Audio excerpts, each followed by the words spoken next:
Hi friends, good evening all. இன்னைக்கு night vlog தான் பார்க்க போறோம். டின்னர் என்னன்னு. சோ இது வடச்சட்டி வச்சு ஸ்டவ் பத்த வச்சு வடச்சட்டி வச்சு கடுகு பொரியுது. கடுகு பொரிஞ்சோனே ஓகே.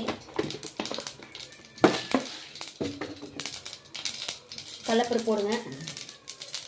வெள்ளை உளுந்து, ஜீரகம் ஓகேங்களா போட்டுட்டு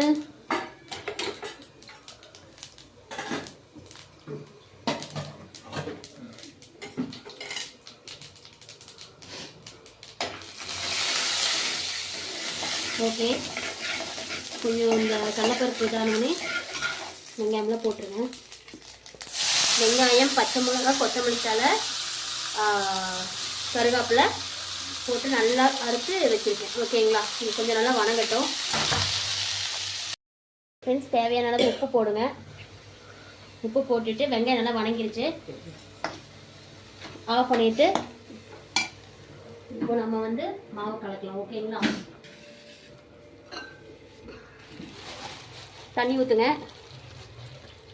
தண்ணி ஊற்றிக்கிட்டு நான் ஒரு 3 கப்பு மாவு போடுறேன் ஓகேங்களா. ஒவ்வொரு கப்பாக போட்டு கலக்கிக்கங்க, அப்போ தான் நல்லா கலங்கும்.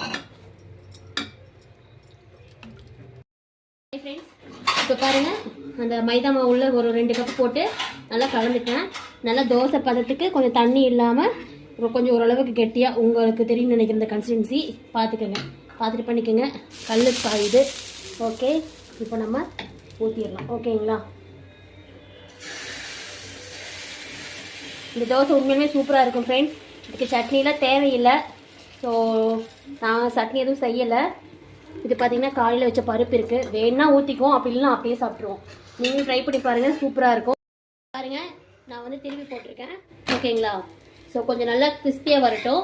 அப்படி வந்துச்சுன்னா சாப்பிட்றதுக்கு ஓகே ஓகேங்களா. நான் ஆக்சுவலாக 2 கல் வச்சுருக்கேன்.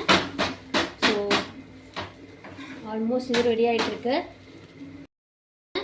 ரெடி ஆகிடுச்சு. இது சூப்பராக இருக்கும், செஞ்சு பாருங்கள். வாங்க ஃப்ரெண்ட்ஸ் சாப்பிட்லாம். இன்றைக்கி உங்கள் வீட்டில் என்ன சமையல்னு சொல்லி கமெண்ட் பண்ணுங்கள். ஓகே ஃப்ரெண்ட்ஸ், பாய்.